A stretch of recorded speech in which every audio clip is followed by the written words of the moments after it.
నా ప్రియమైన కుమారుడా, నా ప్రియమైన కుమార్తె, నా మాటలు జాగ్రత్తగా ఆలకించుము. నా జీవితంలో ఎప్పుడూ ఆర్థిక సమస్యలే, ఒక పక్కన అనారోగ్యము, మరొక ప్రక్కన అప్పులైపోయాను. నా సమస్యలకు పరిష్కారము ఎక్కడ దొరుకుతుందా అని ఎదురు చూశాను. కాని నా సమస్యలను తొలగించేవారు ఎవరు లేరు. నా అప్పులు ఎలా తీరుతాయో నాకు అర్థము కావడము లేదు. కుటుంబములో చాలిసాలని జీతముతో చాలా ఇబ్బంది పడుతున్నాను.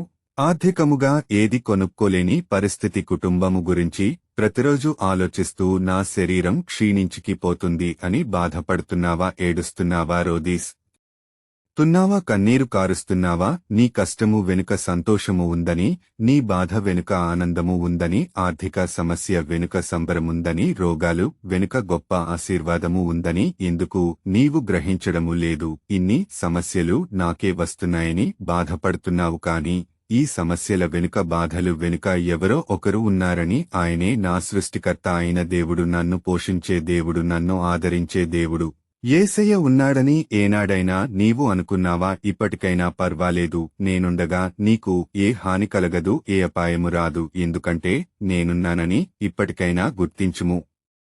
ఇంకొకటి గుర్తు తెచ్చుకో, ఎన్ని బాధలొచ్చినా, ఎన్ని సమస్య వచ్చినా, ఒక రోగము తర్వాత మరొక రోగము వచ్చినా, ఎన్ని యాక్సిడెంట్లు అయినా, ఎన్నిసార్లు ప్రాణ అపాయకర పరిస్థితులు వచ్చినా నిన్ను బ్రతికించింది ఎవరు? నేను కదా. ఇది మర్చిపోయావా? అన్నిటికీ కారణం నేనే కదా. నా దేవుడు నన్ను పరీక్షిస్తున్నాడని అనుకోవచ్చు కదా. ఎందుకు జరుగుతున్నాయో అని అనుకుంటున్నావు. కాని దీని వెనుక ఎవరున్నారు తెలుసా? నేనే కదా. ఎందుకు బాధపడుతున్నావు? ఎందుకు దుఃఖపడుతున్నావు? ఎందుకు రోధిస్తున్నావు? ఎందుకు ఏడుస్తున్నావు? ఎందుకు కన్నీరు కారుస్తున్నావు? నీ ఆర్థిక సమస్యలను తొలగిస్తాను, నీ ప్రతి రోగమును స్వస్థపరుస్తాను, నీ దుఃఖాన్ని తొలగిస్తాను, నీ బాధలను తొలగిస్తాను, నీ కన్నీరుని ఆనందభాష్పాలుగా మారుస్తాను. నీకంటే గొప్పవాడు ఎవడు ఉండడు. బైబిల్ వాక్యము చదువు. ద్వితీయోపదేశకాండము 32వ అధ్యాయము 39వ వచనము. ఇదిగో నేనే దేవుడను, నేను తప్ప వేరొక దేవుడు లేడు. మూతినొందించువాడును, బ్రతికించువాడను నేనే,